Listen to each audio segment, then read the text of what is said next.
नमस्कार बंधुरा आमार चैनेले आपनादेरके स्वागत जानाच्छि। आजके बंधुरा आमी बानिये निते चलेछि डिम कषा। एर जोन्नो आमार लागबे डिम और आमी एई डिमटा आलू दिये रान्ना करब। ताई आमी आलू निये निয়েছি, 4টে मतन बड़ साइजेर आलू निয়েছি और एखाने 6टा मतन डिम आमी निये निয়েছি। এই ডিম और आलूटाके आमी प्रेसार कुकारेर मধ্যে একটা সিটি দেওয়ার আগেই নামিয়ে নেব, সিদ্ধ করে নেব ভালোভাবে। आलू और ডিমগুলো আমার সেদ্ধ করা হয়ে গেছে। এবার আমি একটা গ্যাসের উপর আমি একটা কড়াই বসিয়ে দিয়েছি। কড়াইয়ের মধ্যে এবার আমি সরষের তেল দিয়ে দেবো।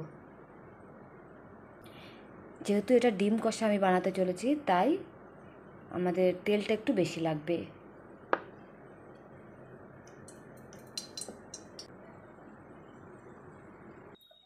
তেলটা গরম হয়ে গেছে, এবার তেলের মধ্যে আমি জিরের ফোড়ন দিয়ে দেবো। এতটা জিরে দিয়ে দিচ্ছি, দুটো তেজপাতা দিয়ে দিচ্ছি,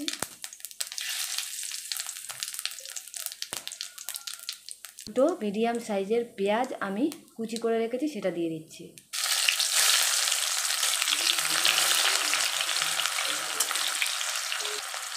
পেঁয়াজটাকে লাল লাল করে ভেজে নেব। পেঁয়াজটা লাল লাল করে ভাজা হয়ে গেছে। এবার এর মধ্যে আমি দিয়ে দিচ্ছি একটা মিডিয়াম সাইজের টমেটো, সেটাকে কুচি করে রেখেছি আমি সেটাকে দিয়ে দিচ্ছি। এবার আমি এর মধ্যে দিয়ে দেবো পরিমাণ মতো নুন। আমি এখানে সৈন্ধব লবণ দিচ্ছি, আপনারা এমনি নর্মাল যে লবণ সেটা দিয়ে দিতে পারেন।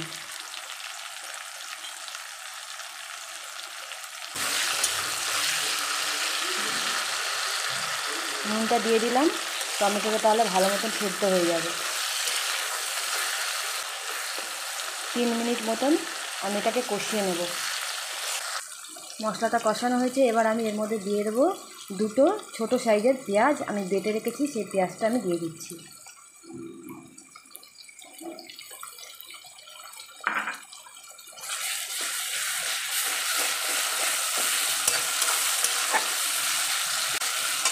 দিয়ে দিচ্ছি আদা রসুন বাটা।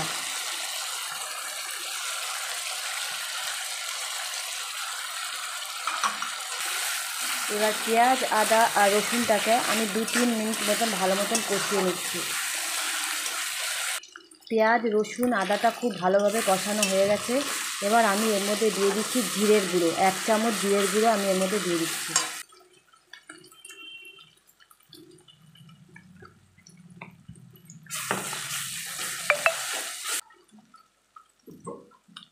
আমি এর মধ্যে কিছুটা জল অ্যাড করে দিচ্ছি, নাহলে মশলাটা পুড়ে উঠবে।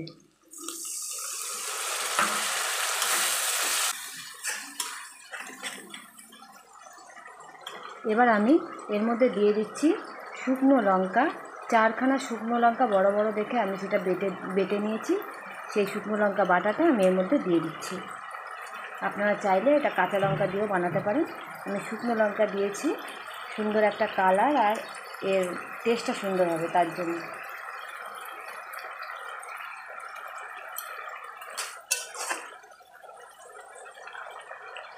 এবার আমি এটাকে 5 মিনিট মতন ভালো মতন কষিয়ে নেব।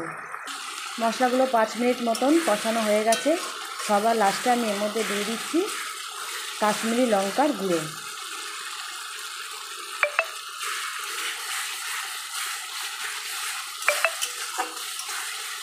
এর মধ্যে ডিমগুলোকে দিয়ে দিচ্ছি, তারপরে আলুগুলোকে দেবো।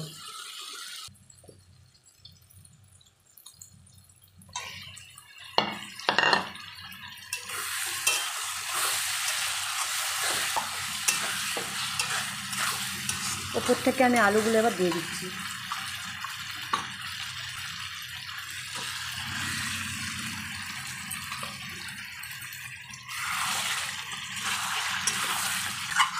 এই আলু আর ডিমগুলোকে আমি ভালো করে 4-5 মিনিট মতন কষিয়ে নেব।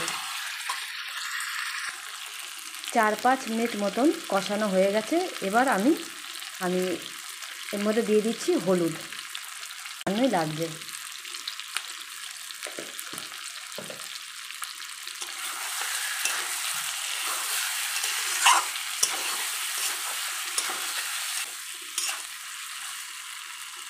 এবারে আমি এই ডিম আর আলু কষাটার মধ্যে আমি পরিমাণ মতন জল দিয়ে দিচ্ছি।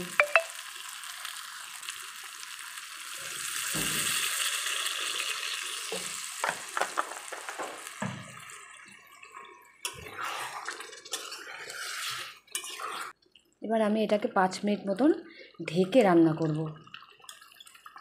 আপনারা যে যেরকম গ্রেভি রাখবেন সেই হিসাবে আপনারা জলটা দেবেন। এটা যেহেতু কষা হচ্ছে তাই এই জলটাকে আমাদের অনেকটাই শুকিয়ে নিতে হবে, তবেই আমাদের এই রেসিপিটা খেতে ভালো লাগবে। আমি ঢাকা দিয়ে দিলাম 5-6 মিনিটের মতন। কিছুক্ষণ পরে আমি ঢাকনাটাকে এবার খুলে নিচ্ছি।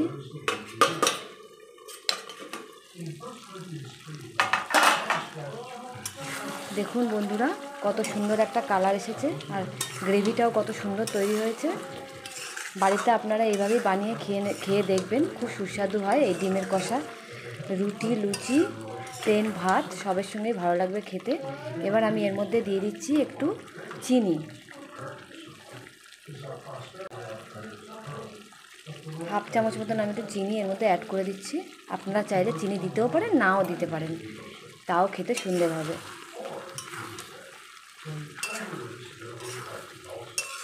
সবার লাস্টে আমি এর মধ্যে দিয়ে দিচ্ছি গরম মশলা।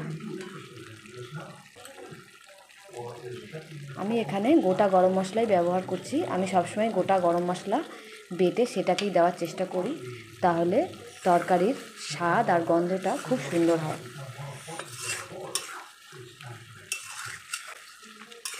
রান্নাটা আমার অলরেডি কমপ্লিট।